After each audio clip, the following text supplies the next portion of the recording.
Bismillahirrahmanirrahim. Wassalatu wassalamu ala sayyidil anbiya'i wal mursalin wa ala alihi wa sahbihi ajmain. Rabbi shrah li sadri wa yassir li amri wahlul 'uqdatam min lisani yafqahu qawli, amma ba'du. Fasal ketiga, Bismillahirrahmanirrahim. Faslun fasal wa in aslamal kafiru, kalau ada orang kafir yang masuk Islam walam yajib alaihil ghuslu, dan dia tidak wajib mandi,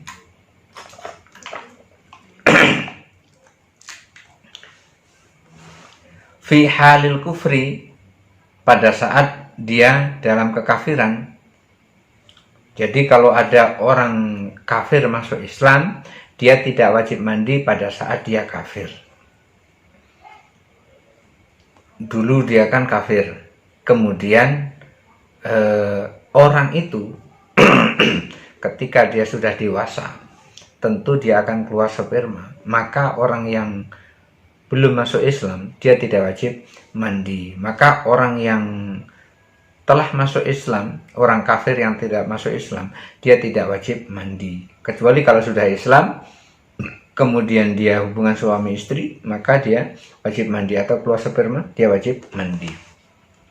Fal mustahabbu ayaktasila, tapi disunahkan untuk mandi. Orang masuk Islam itu disunahkan untuk mandi.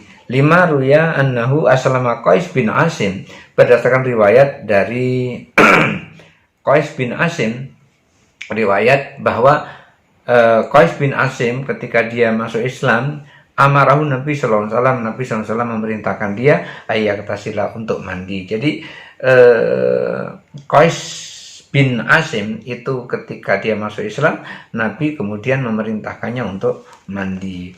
Wala yajibu dzalika, tetapi mandi karena masuk Islam itu tidak wajib hukumnya.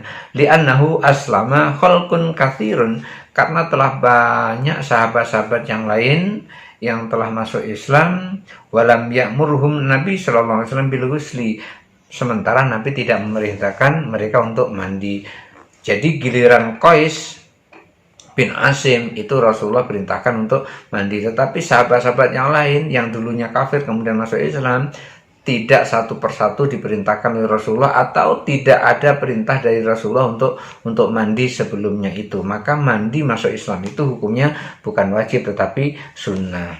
Wa in wajaba 'anil ghuslu fi halil kufri, kalau seandainya dinyatakan wajib mandi pada saat dia dalam kondisi kafir, walam yaktasil, kemudian tidak mandi, lazimau ayaktasila, maka dia wajib mandi. Artinya begini, ketika orang yang kafir itu wajib mandi, maka ketika dia masuk Islam dia wajib mandi, karena pada saat kafir mandinya belum sah, belum mandi Islam pada saat kafir itu. Makanya orang yang kafir itu tidak wajib mandi. Yang wajib mandi itu ketika dia sudah masuk Islam. Maka ketika dia kafir dia tidak mandi, maka pada saat masuk Islam dia wajib mandi, andaikan pada saat kafir itu tetap dia wajib mandi.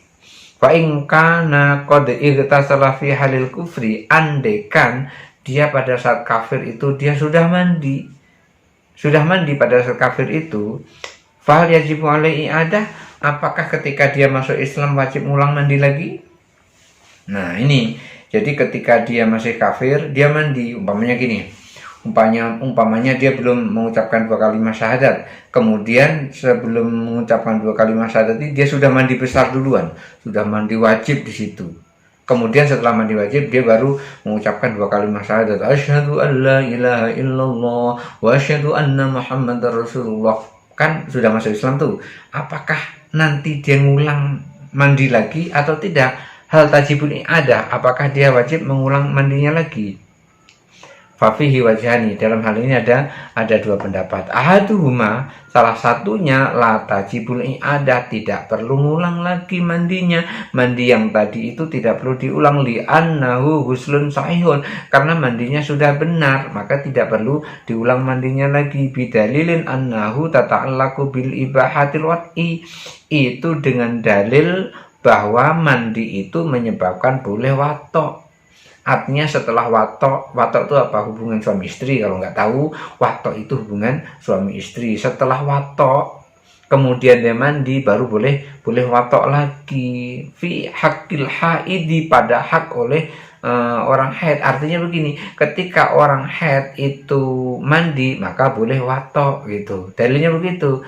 Maka orang haid itu setelah mandi baru boleh watok. Idza taharat, apabila dia telah suci. Jadi kenapa mandinya tadi sah? Karena dalilnya ketika seorang perempuan yang sedang haid kemudian dia mandi, maka boleh dia melakukan watok setelah dia bersuci. Falam tajibu i'adah, maka tidak wajib mengulang lagi. Kaghuslil muslim, dan itu sudah seperti mandinya seorang yang muslim. Jadi ketika dia mandi sebelum masuk Islam, itu mandinya sah.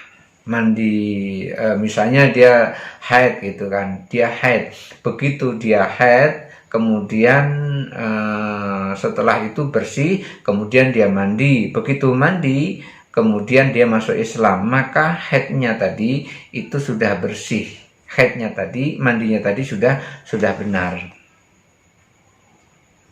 Wasani, pendapat kedua, tajibul i'adah, yang kedua wajib mengulang. Orang yang seperti itu wajib mengulang mandinya lagi. Wawal asoh, dan ini yang paling tepat, di annahu ibadatun mahdhah, karena mandi wajib itu adalah ibadah mahdhah. Ibadah mahdhah itu adalah ibadah ghairu maqulatil makna, ibadah yang tidak bisa dicerna oleh otak, oleh akal. Itu karena perintah Allah dan perintah Rasulullah, jadi nggak bisa diakal-akalin gitu, nggak bisa diakal-akalin. Karena itu adalah ibadah mahdhah, maka tidak bisa dilakukan, tidak sah dilakukan oleh orang kafir, tidak sah dilakukan oleh orang yang belum masuk Islam. Falam tasihhu minal kafiri, oleh karena itu tidak sah kalau dilakukan oleh orang kafir. Fi haqillahi, terhadap haknya Allah Subhanahu wa ta'ala.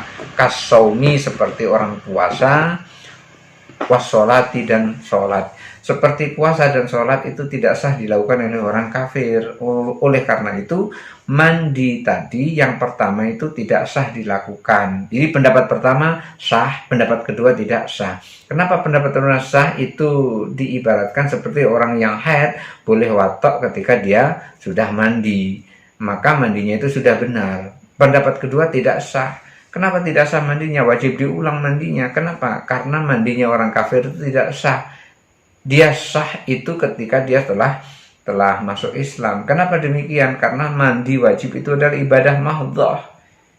Ibadah mahdhah itu ibadah ghairu maqulatil makna. Ibadah mahdhah itu ibadah yang tidak bisa dicerna oleh akal. Itu karena perintah Allah, perintah Rasulullah. Ya, nggak usah tanya lagi kenapa. Kenapa yang keluar sperma di sini kok yang dibasuh seluruh badan ini? Kan nggak masuk akal. Yang logis kan, ketika keluar sperma, keluar mani, yang dibasuh ya tempat keluar itu, yang kotor itu, kan gitu. Kalau seandainya mau itu dikatakan ibadah makulatil makna, ibadah yang masuk di akal, itu bukan ibadah makulatil makna, itu namanya ibadah ghairu makulatil makna, itu ibadah mahdhah. Makanya yang kentut adalah buritnya, yang diusap, yang dibasuh mukanya, itu adalah ibadah mahdhah karena perintah Allah seperti itu. Jadi jangan tanya-tanya lagi kenapa yang kotor di sini kok yang dibasuh kepala gitu. Nah, karena itu adalah ibadah mahdhah, maka tidak sah dilakukan oleh orang yang belum masuk Islam. Ketika orang itu sudah masuk Islam, maka orang itu baru sah melakukan ibadah mahdhah. Seperti puasa hanya sah dilakukan oleh orang Islam, sholat hanya sah dilakukan oleh orang Islam. Sebanyak-banyaknya orang melakukan sholat tetapi dia belum mengucapkan 2 kalimat syahadat, maka sholatnya masih ditolak. Sama dengan ketika orang yang masuk perguruan tinggi, maka nanti setelah dia belajar di situ, dia pintar belajar, keluar nanti dia dapat ijazah. Walaupun dia pintar sepintar-pintarnya dan pelajaran di perguruan tinggi itu sudah dilahap semuanya, tapi dia tidak mendaftarkan diri di situ, maka dia tidak bisa menggondol ijazah. Kenapa? Karena NIM-nya tidak ada di situ. Dia tidak terdaftar di situ. Di dalam Islam daftarnya dengan asyhadu an la ilaha illallah wa asyhadu anna muhammadar rasulullah. Ketika dia sudah mengucapkan 2 kalimat syahadat itu sudah masuk Islam, maka puasanya sah, sholatnya sah, amalnya sah, imannya sah. Hadanallahu wa iyyakum ajmain. Wallahul muwaffiq ila aqwamit thoriq. Wassalamualaikum warahmatullahi wabarakatuh.